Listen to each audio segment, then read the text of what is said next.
How's it going, everybody? Welcome back to another edition of the Go Forward Show, broadcasting to you from Nashville, Tennessee at the NRB Show.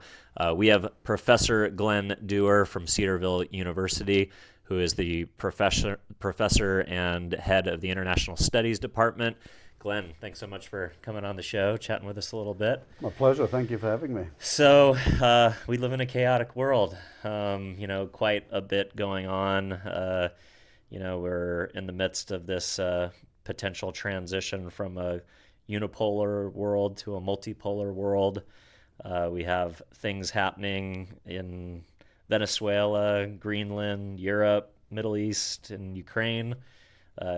Social media amplifies these things and terrorizes us every single time we open up our phone, and we kind of have the entire canon of the human condition at our fingertips, and we get to see these things up close and personal like never before. Be curious on your thoughts on what's going on in the world, and what's your perspective? What are you focused on these days? I think your opening comment on the movement from unipolar to multipolar is an interesting one. Mm-hmm. I think the United States is still very, very powerful, largest military, very strong economy, but China has grown by leaps and bounds and has remained authoritarian, unfortunately. One of the big goals in increasing trade with them was to have them become democratic, and it happened to a lot of countries, but China hasn't moved. Yeah, China took advantage of it and just stole all of our intellectual property and our manufacturing base instead. But live and learn, I suppose. Indeed, but thankfully, a lot of people are coming to Christ in China. Yeah, we've heard so that. That's the underground church is a huge movement there. Yeah, thankfully. And as you noted, even in the Western Hemisphere, Venezuela, with the removal of Nicolas Maduro, a very significant act. Some consternation between historic allies of Canada and Mexico, but I think things to work through. But Venezuela is going through a very interesting moment. Speaking of countries that didn't democratize or had been staunchly authoritarian and then had remained so for a long period of time, the removal of Maduro is seemingly opening a lot of commerce. The United States' Secretary of Energy has been in Venezuela. It's the highest ranking official since 1997, since President Clinton visited Caracas. So there are some good and moving pieces there. You mentioned the war in Ukraine. That's unfortunately about to hit 5-year anniversary. The 4-year anniversary. And certainly with Israel and Hamas, challenges in the Middle East. And then Iran, we have the USS Abraham Lincoln in the region, its associated carrier strike group, and now the USS Gerald R. Ford is moving to the area. And this is really on a knife edge, because on the one hand, it looks like a U.S. strike could be forthcoming, but there's also negotiation on the between the United States and Iran on a potential energy or mining deal. So it could go either way here. And then you sit in the spot of Israel. Trump is kind of the master of the big carrot and the big stick, right? So he kind of positions you for one alternative or the other, and always kind of goes way farther over the line in his rhetoric, knowing that the negotiation or whatever he asked for when he asked for it actually seems fairly calm and sane compared to what where he maybe started with the goalposts. So it's actually a master's class in diplomacy that most people don't give it credit for. They mainly make fun of him, and at least in the traditional news media, of like, why would he say something so outlandish, and having never probably read The Art of the Deal or understand his, he's written about how he operates, so it's not a secret. I wonder why more world leaders don't read The Art of the Deal to understand that in the first place, just because, he's going to say this, we'll come back to here, and maybe you can get him to here. Yeah. I mean, that would be their advantage, but very few have done so. Are you excited to have Pete Hegseth be one of the keynotes tonight? That's kind of a fun, as far as the most high-ranking official who will visit NRB this week. I'd be curious to what you're excited to hear in his speech, and do you have any idea of what you think he may talk about to this audience? It's tricky. I don't know how much he can reveal, and there's so much that's classified. But I always enjoy hearing from high-ranking officials just to see their thought processes. I saw former Secretary of State Mike Pompeo a few years ago, and I thought, that speech gave me just a lot of insights in terms of what he's trying to do. And he mentioned Iran on numerous occasions, and so. For the Secretary of War, Pete Hegseth, I think it's a great opportunity for us at NRB to learn more. Maybe it'll kind of be revealing in some ways, but I think he's got to be cautious in terms of what he says. So yeah, be somewhat reserved, I imagine. So I wonder, as an educator, as a professor, as someone who has to sift through massive amounts of data and kind of bring this all in to synthesize ideas and come up with policy suggestions and white papers and things of that nature.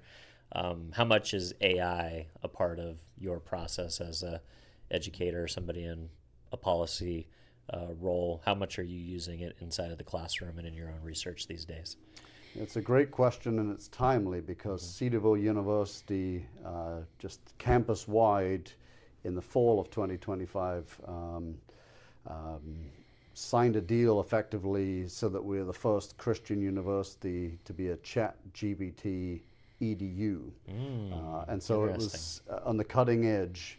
And many of my colleagues have really run with it and found very unique ways of utilizing it in the classroom. In history and government, we're a little bit more reserved simply because of the importance of content and analysis and facts. Not hallucinations. Exactly. Yeah, precisely. And trying to figure out ways to work with ChatGPT and the wider AI so that students don't get lazy, they don't lose that skill.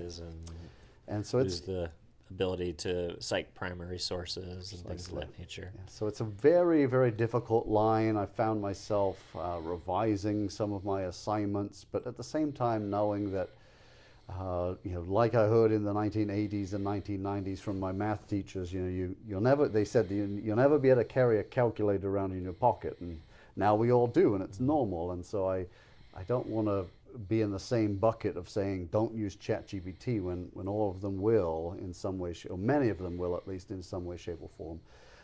It can be a great way to synthesize information, but I'm trying to teach them to be okay, you've got to dive deeper. Is ChatGPT actually right on these issues? And because there are pretty wide gaps in terms of what ChatGPT doesn't know when it gets more technical, and that is a key.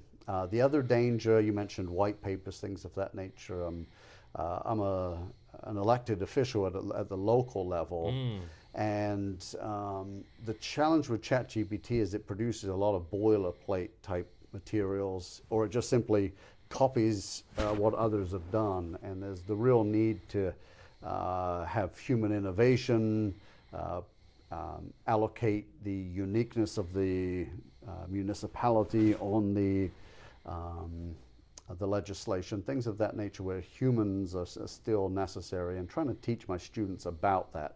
Because if everything is just, if ChatGPT does it for you, then why is anyone going to hire you? So got to show your human value as someone who can drive insights and analysis that is, useful outside of just information gathering and synthesizing. Indeed. And ChatGPT doesn't approach life from a biblical worldview. Yeah. Or even if you plug it in and say, do it from a biblical worldview, it doesn't get it right necessarily. So that's key for us to be in the Word, studying, and knowing how to correct ChatGPT. Yeah. Student debt is at an all-time high. Parents more than ever are wondering about the value of a college education. What do you say to parents?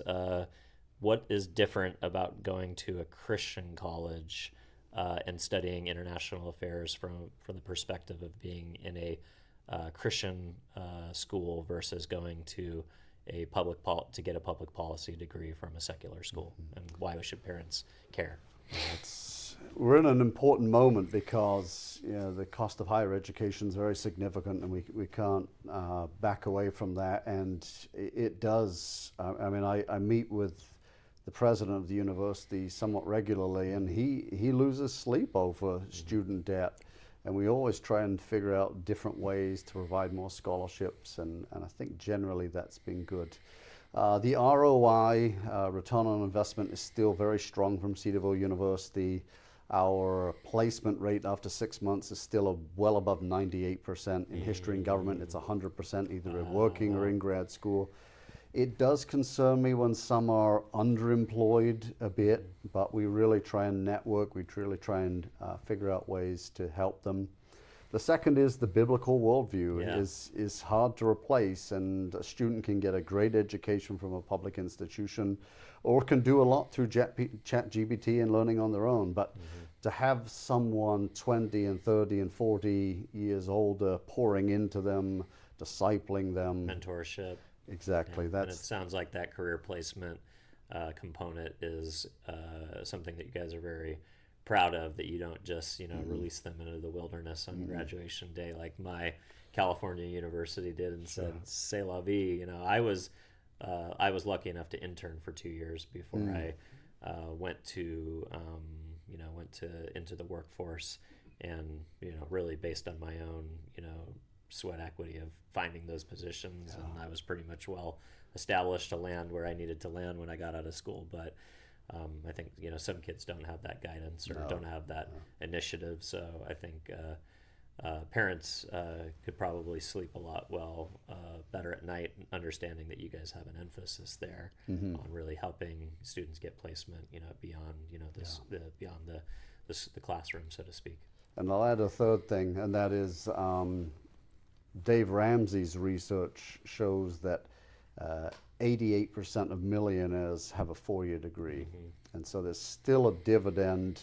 There's still more money that's made, even if some areas of the trades with an associate's degree are catching up. That's been a recent headline, but just the ability to handle money, to figure out how to invest it, things of that nature do tend to hit all students. We have financial literacy classes in our criminal justice program to really help those that are going into law enforcement, courts, etc., know how to do those things. And so we try and come alongside them to give lifelong skills, but it's a difficult moment. There's no two ways. No, I love that emphasis on Dave Ramsey. He helped me when I opened my Amex bill one day, and it was $75,000, and I was like, oh, okay, how'd that happen?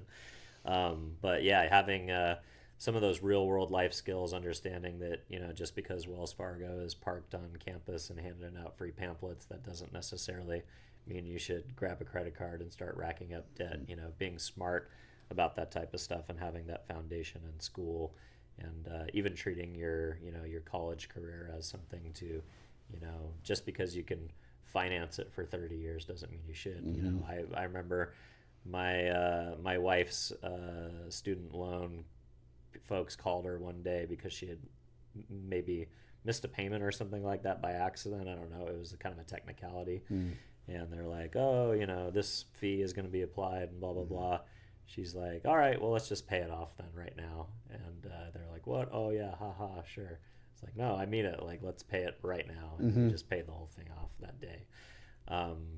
Just because you can deduct the interest rate, and it's not, the Bible tells us not to be in debt if we can. So we should be good financial stewards, even when the economic devices allow us for certain, loopholes to write things off and stuff like that. Doesn't mean we should just carry large amounts of debt just because we can.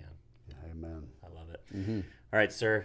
If folks want to learn more about Cedarville University, more about your department and your program, or even connect with your writings and the things that you're putting out, where would you like to send folks? Yeah, the easiest access point is the website, cedarville.edu. Cedar like the tree, ville like the village.